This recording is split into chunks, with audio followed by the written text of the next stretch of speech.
ಸ್ನೇಹಿತರೆ, ಪ್ರಜ್ವಲ್ ರೇವಣ್ಣ ಅವರ ಅಶ್ಲೀಲ ವಿಡಿಯೋಗಳ ಬಗ್ಗೆ ಒಂದಾದ ಮೇಲೆ ಒಂದರಂತೆ ಕೇಸುಗಳು ದಾಖಲಾಗುತ್ತಲೇ ಇವೆ. ಜೊತೆಗೆ ಇದರಿಂದ ಎಷ್ಟೋ ಮಹಿಳೆಯರ ಆತ್ಮಹತ್ಯೆಗಳು ಬೆಳಕಿಗೆ ಬಂದಿವೆ. ಆದರೆ ಈಗ ಇದೆಲ್ಲದಕ್ಕೂ ಫುಲ್ ಸ್ಟಾಪ್ ಕೊಡಲು ಫಾರಿನ್ ನಿಂದ ಪ್ರಜ್ವಲ್ ರೇವಣ್ಣ ಹಿಂತಿರುಗುತ್ತಿದ್ದಾರೆ. ಹಾಗಾದ್ರೆ ಪ್ರಜ್ವಲ್ ರೇವಣ್ಣ ಫಾರಿನ್ ನಿಂದ ಯಾವಾಗ ಮರಳಿ ಬರುತ್ತಿದ್ದಾರೆ ಮತ್ತು ಸದ್ಯ ಪ್ರಕರಣದ ಸ್ಥಿತಿ ಈಗ ಹೇಗಿದೆ, ಈ ಎಲ್ಲ ಸಂಪೂರ್ಣ ಮಾಹಿತಿಯನ್ನು ಈ ವಿಡಿಯೋದಲ್ಲಿ ನೋಡೋಣ ಬನ್ನಿ.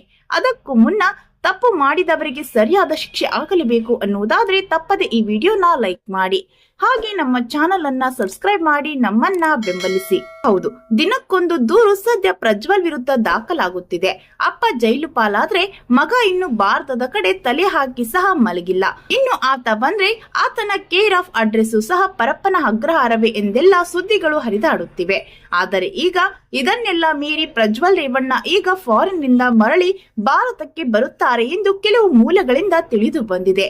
ಕಾದು ನೋಡಬೇಕು ಪ್ರಜ್ವಲ್ ರೇವಣ್ಣ ಬಂದ ನಂತರ ಸರ್ಕಾರ ಯಾವ ನಿರ್ಧಾರ ತೆಗೆದುಕೊಳ್ಳುತ್ತದೆ ಎಂದು. ಇನ್ನು ದಿನಕ್ಕೊಂದು ಕರ್ಮಕಾಂಡಗಳು ಹೊರಬರುತ್ತಿರುವ ಬಗ್ಗೆ ನಿಮ್ಮ ಅಭಿಪ್ರಾಯವನ್ನ ತಪ್ಪದೆ ಕಮೆಂಟ್ ಮೂಲಕ ತಿಳಿಸಿ.